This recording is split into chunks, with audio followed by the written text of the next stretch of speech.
Hi! Welcome sa aking kusina. Ang gagawin po natin ngayon ay 3-ingredient panghimagas na coconut chocolate bites. Tayo na't ihanda ang ating mga sangkap. Kailangan natin ng 2 1/2 cups of desiccated coconut, 390 grams of sweetened condensed milk, and 300 grams of chocolate chips. Tara, simulan na natin. Sa isang pan, ipagsama lang natin ang ating condensed milk at ang ating desiccated coconut. Haluin muna natin ito ng bahagya bago natin sindihan ng apoy.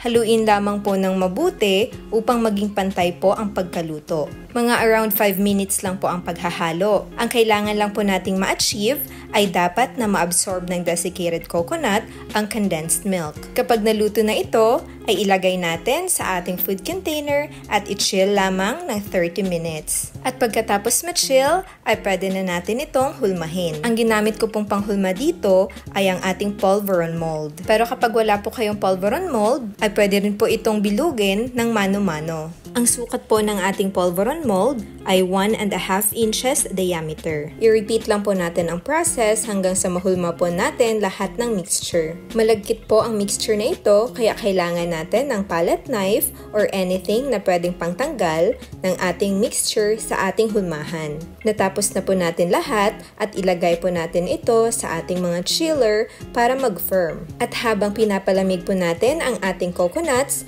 ay tunawin naman po natin ngayon ang ating mga chocolate chips. Kailangan po nating i-double boil ang ating mga chocolate chips para hindi po ito masunog. Haluin lamang po ng haluin hanggang sa ma-reach natin ang ating desired consistency.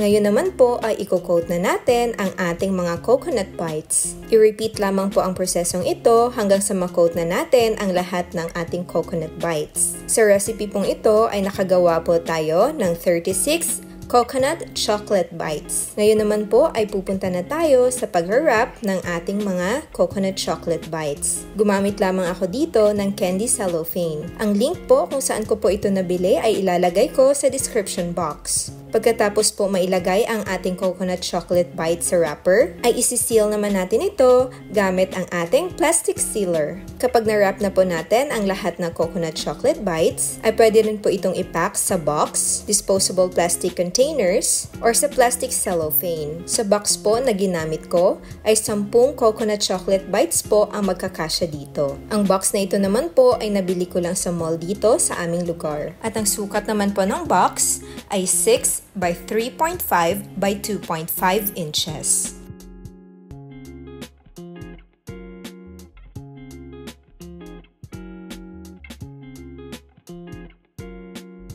Ayan, at natapos na po natin gawin ang ating coconut chocolate bites. Maraming salamat po sa panunood. Please don't forget to like and subscribe for more.